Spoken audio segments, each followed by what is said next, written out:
I want to talk to you about the skills it takes to be president. Yeah. In about 72 hours recently, you had to grieve in Dallas with the families of 5 police officers. You had to monitor a terrorist attack in Nice. You also had to monitor a coup attempt and then what people are calling a purge in Turkey.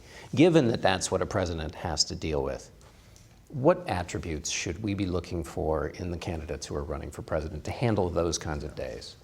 Well, let's start off with the fact that I'm biased. Sure. Right? But you're a man of reason, so you will be able to make the case regardless. So I think I'll try to be as objective as I can.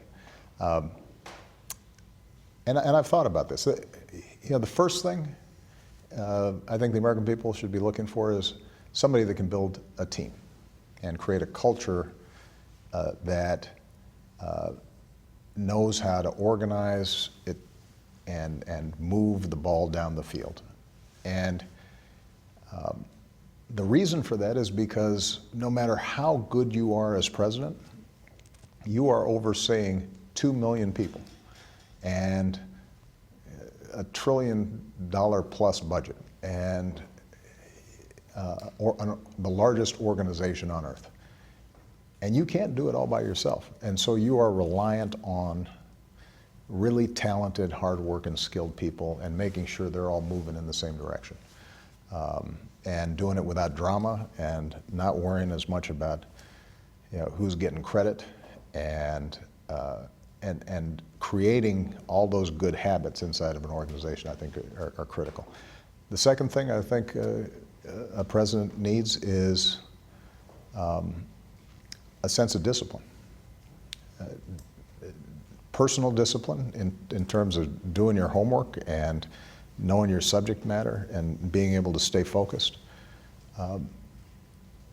Helping to make sure the team in the White House is disciplined because you are responding constantly to unexpected events. And you've got to be able to just work those through in rapid, effective fashion, but also not lose track of your overall goals. The third is you need vision about where you want to take the country. And you've got to know ahead of time enough about the economy and foreign policy and American history and you know, our system of government so that when you stake out a vision that we need more economic equality in this country. You're just not making assertions, you're actually able to drive policy forward to achieve the vision. And then the final thing is you have to really care about the American people. Not in the abstract, not as boilerplate.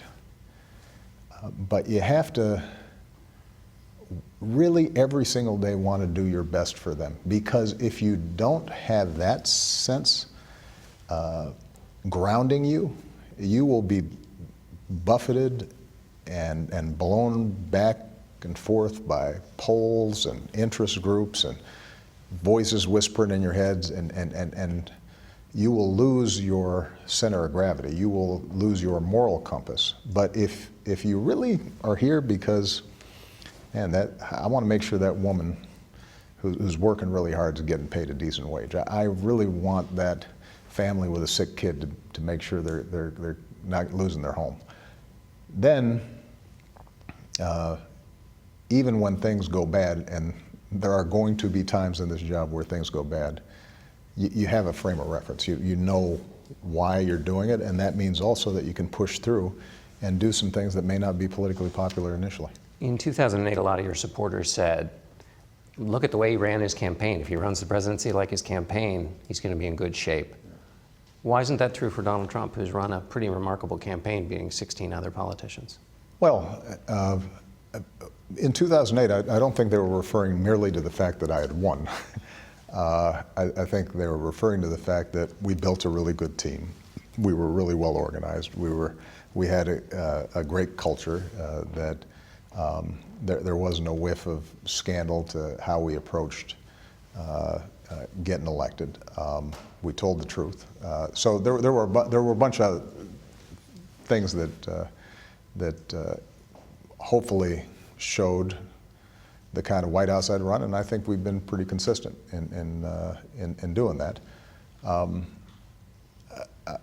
I do think that the body of work of a person matters, and I would say that, and I've said this before, I will say again, since you opened this line of questioning, I genuinely believe that there's never been a candidate better prepared for the presidency than Hillary Clinton. Not Eisenhower, not George Well, Herbert Walker Bush. Those are pretty. Well, I said more prepared. I didn't say that they were, you know, chopped liver. I mean, you know, heading up the Allied forces is pretty good training for the presidency.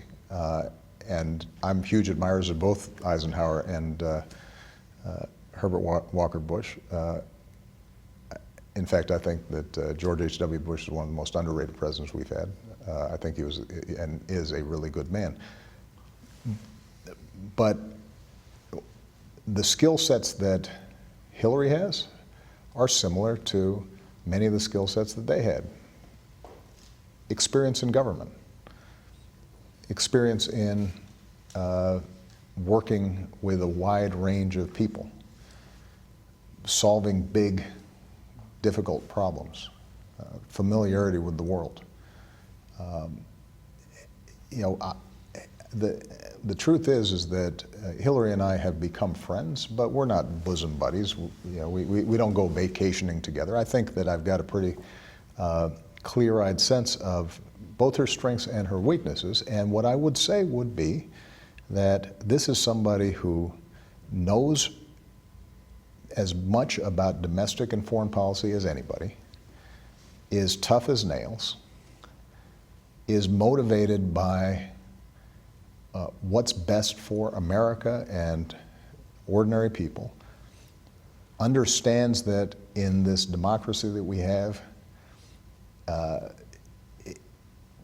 things don't always happen as fast as we'd like, and it requires compromise and grinding it out.